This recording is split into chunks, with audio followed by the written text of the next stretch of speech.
Is it time for recess yet? I'm so glad you found time to join us here on the Childcare Director's Chair, where Erica Sacoccio shares her best practices that she's refined through her passion of directing childcare centers over the last 23 years.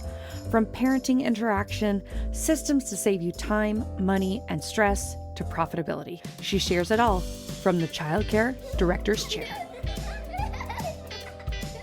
Hey, welcome back. It is Erica, and I'm so happy you're here today. I know that I say that every episode, and I truly mean it. Your support of our small podcast here is truly heartwarming. I'm always so happy to give shout outs to our listeners. One of the really cool things is we have listeners from outside of the U.S. as well. So I'd like to say hello to our listeners in Australia, in the Netherlands, in Japan, in Canada, the UK. So that is so really cool. And I am really blessed to have you here. And it just shows you the impact of early childhood education and all of our leaders across the globe really caring about the difference that we are making for children, our communities, our teachers, everyone. So thank you so much for being here today. I know I've been lately talking a lot about staff turnover and lack of teachers and, the loss of so many wonderful teachers who have either left the field or have moved over into the public school sector with the expansion of universal pre-K in our country over here at the U.S.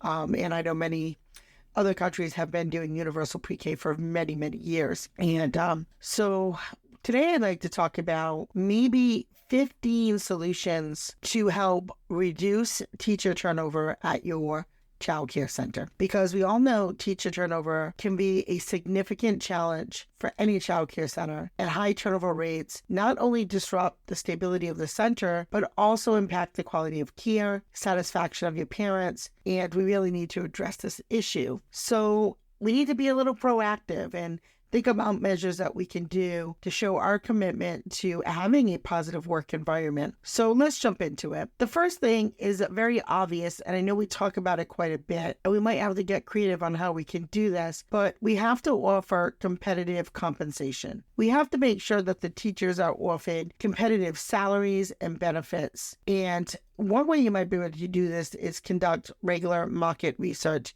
to stay updated on the industry standards and adjust your compensation packages accordingly. And you don't want to just be like mediocre, because you get what you pay for. So, if the market rate in your area starts at, 14 to 15, maybe you want to start 16.50 to 17. So, be a bit above so you can get a bit above. And, I know there's been a lot of talk, and I fully agree.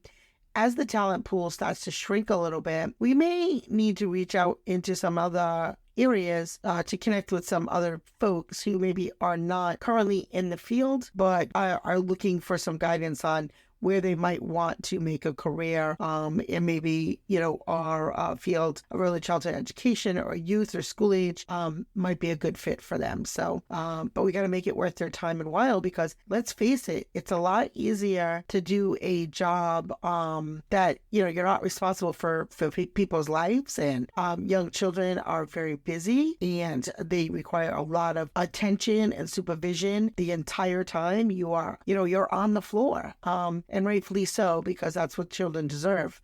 But when you compare that to other types of jobs, where you don't have to be so on all the time, we have to make it make sense. So I know a lot of the funding has depleted that we had been using to pay people higher salaries, and now we have to figure out how do we make it work. Some of that might include us advocating and at the state level and the federal level, but that's a conversation for a different day. But make your budgets work where you can pay your teachers a little bit more. There are other places that you can tighten up the belt, but that isn't one of them. I would also recommend that professional development is a number 2 focus for your program. Provide ample opportunities for professional growth and development. Offer training programs, workshops, conferences to enhance their skills and knowledge. And just, most teachers have different lifestyles when they get out of work.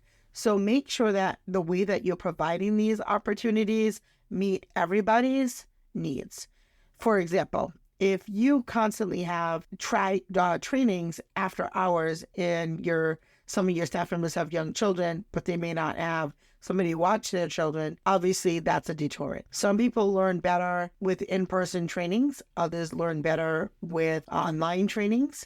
So switch up the ways that your staff can acquire their professional development and think about, how do you do that? Do they do it on their own time? Are they responsible to pay for the professional development? Or is it something that's offered for free? And I think a good program has a combination of all the things. And a lot of states right now offer free college tuition to take some ECE courses. And if your state is lucky enough to have those types of trainings, offer those to your entry-level teachers. The other thing I feel like has happened a lot in the previous days is there's a lot of investment in your lead teachers, but maybe not so much in your TAs. And so now that the lead teachers have left, maybe your TAs don't have as much skill set as they should, or as much formal education behind them as they should. So smart programs know that their TAs of today are their leads of tomorrow. And so at our program, we've implemented this for a very long time, thankfully so, and luckily so, I should say.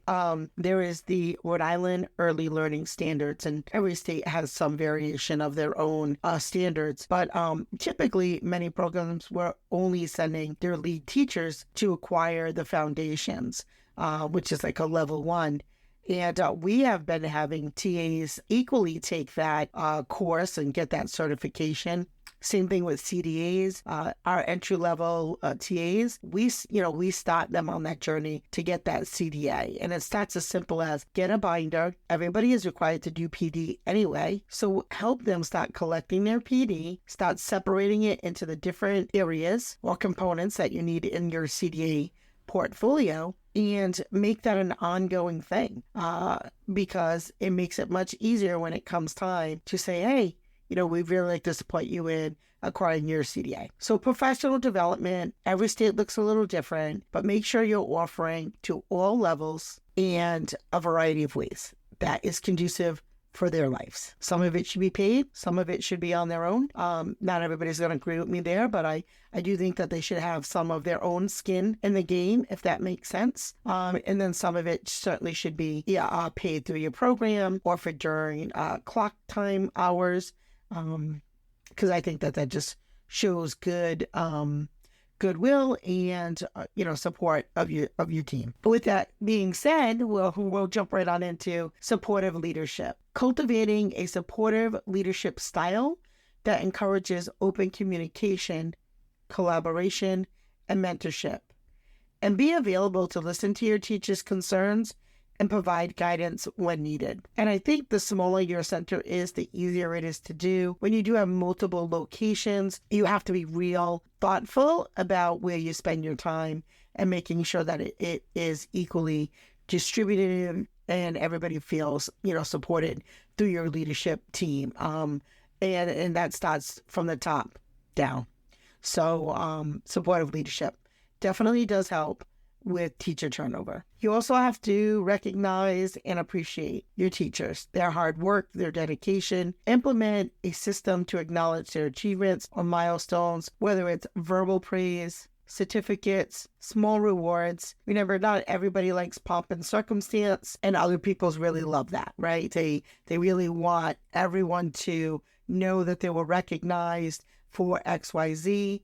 And there's nothing wrong with that. We all have our own thoughts and feelings about those things. And other people are mortified when you make a big deal about them achieving, some type of a goal. So really know your staff, and that will really help you with that, and understand that, you want to do it in a way that feels good for everybody. And something that you can do that's really so simple is either a staff shout out board where everybody gets to have a piece of the recognition and appreciation, because it doesn't always have to come from the top down. Actually, it shouldn't just come from the top down. It should be coworkers supporting each other, recognizing and appreciating each other. Something as simple as writing notes on paychecks really goes a long way. I feel like that is a little bit more personalized too.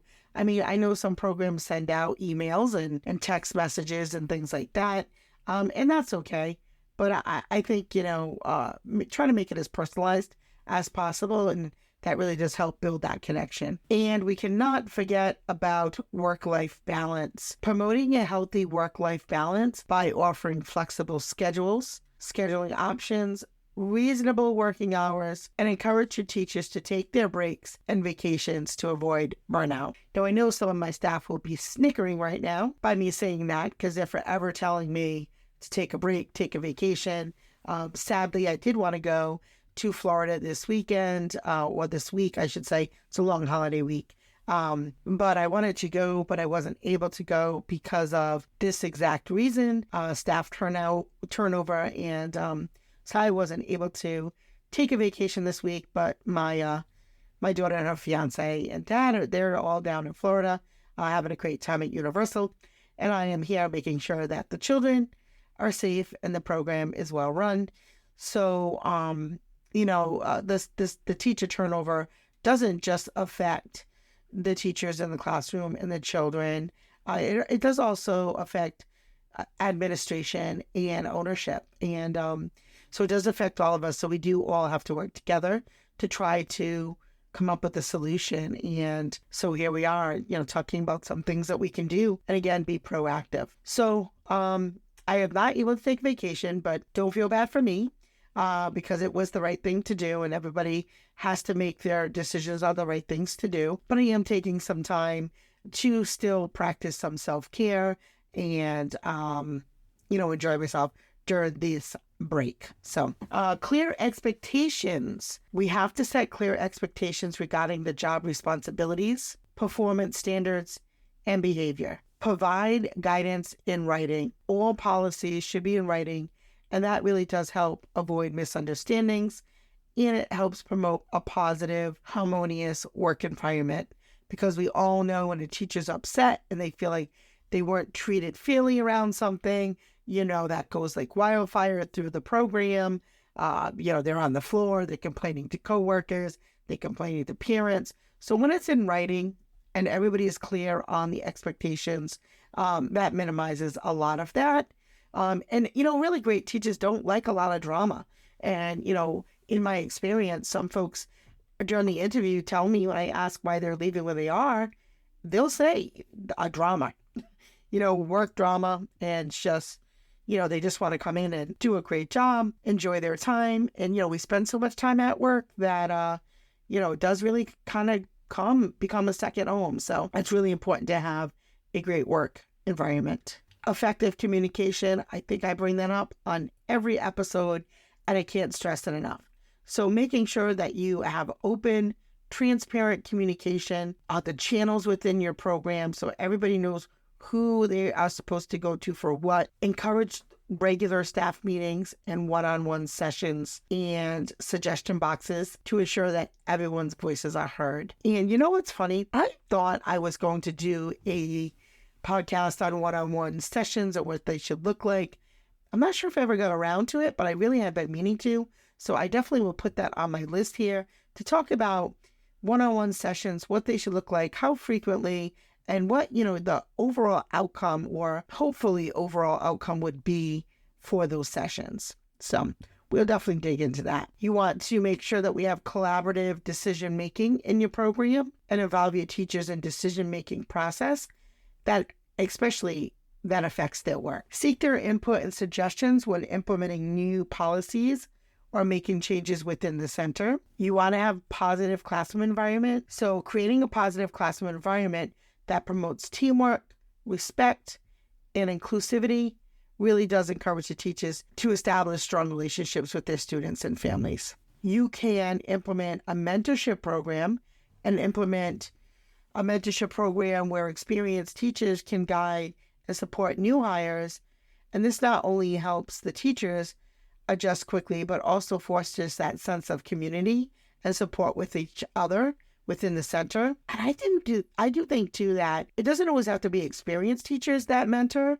I feel like even new teachers can mentor some of your more seasoned teachers around maybe new thoughts, theories, practices that maybe they have experience with and have had great success with. Perhaps there is a challenge going on within the program. Maybe reach out to those new folks and say, hey, you can really bring a new perspective. So think about that, right? Because that also helps that person get acclimated much quicker and makes them feel like part of the greater community and that their voice will be heard in your program. Definitely provide regular feedback to your teachers regarding their performance, their strengths, the areas for improvement, and offer constructive criticism in a way that is respectful, a respectful manner, and that recognizes their efforts to grow. Because unfortunately, I feel like a lot of times the feedback is, a lot of negative. You're going to sandwich in that one good thing, but all they're going to hear is the negative. So, perhaps you have a regular feedback meeting and maybe you're very intentional on having a feedback meeting where all you talk about is their strengths. And maybe for once, you don't talk about the areas of improvement because many times they already know what they need to improve. So you might get a little bit more momentum with really saying, wow, these strengths are really great. Let's keep building on these strengths. So that's just some food for thought. Employee surveys are a wonderful way to help teacher turnover. Conduct, in surveys where they don't have to put their name, gather the feedback, and look for areas of improvement for the program. Because it's really easy for you to say, here are all the areas that the staff need to improve, but maybe look more inward. What are the areas the center needs to improve? And that can help a great deal when people see that you are also making, real conscious efforts to make your program a better place for everyone. And then any concerns that they have had, that you're going to address them because that's also equally important. Now, staff appreciation events are always fun and often overlooked. So organize staff appreciation events to celebrate your teachers' hard work and dedication. The events can be small, like, an ice cream social, or they can be much larger, like a staff retreat. It really just depends on your center's resources, but staff appreciation events do go a long way. Career advancement opportunities. I fully believe in mentoring and helping people grow from the ground up and then advancing them through your program. Almost every single person in our leadership team has been with us for at least a few years and has at least held 2 or 3 positions within our program. And the last thing is, it's on you. You need to have a strong leadership team. Build a strong leadership team that's committed to the well-being of your teachers. Do they help the teachers? Do they give to the teachers? Do they share their knowledge? Are they approachable? Are they supportive? Or do they lead to adding to the chaos and stress and disorganization and all those things? Because we've all seen the memes where they say, people leave because of management, not because of the job. They knew what the pay was when they took the job. They knew what the job responsibilities were, providing that you did the onboarding correctly when they took the job. Most people, when they're happy, are not looking on Indeed for a new job. No one just accidentally finds a new job, honestly, unless they're looking for it or the feelers are out there that they're not happy with what they're doing and where they are. So implementing those 15 solutions can really help you create a positive work environment and help foster teacher retention and reduce turnover for your childcare center. Remember, happy and motivated teachers are more likely to provide high quality care, create a nurturing environment for the children at your program. So think about what of those solutions you have tried, what has worked, what hasn't, what have you not tried that you're going to try in the next week or two. Make some real specific goals for yourself. Like, we're going to try employee surveys, and we're going to gather all those surveys. We're going to look at it as a group. We're going to keep building on what we're doing right, and we're going to try to correct what isn't really aligned with our core values and where we see our program going for the future. So I hope that those tips were helpful for you.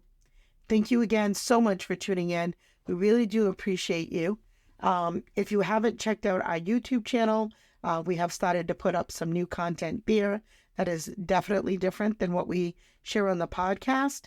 Also, I have very exciting news that I will be sharing in tomorrow's episode. So make sure you tune in. Bye. Have a great day. Well, all the cute little kiddos have been picked up and it's time to go home. And that'll do it for another episode of the Childcare Director's Chair. Please leave a review so Erica knows the information is helping you to manage and improve your childcare centers. Remember to subscribe to get the latest episode from Erica's Childcare Director's Chair.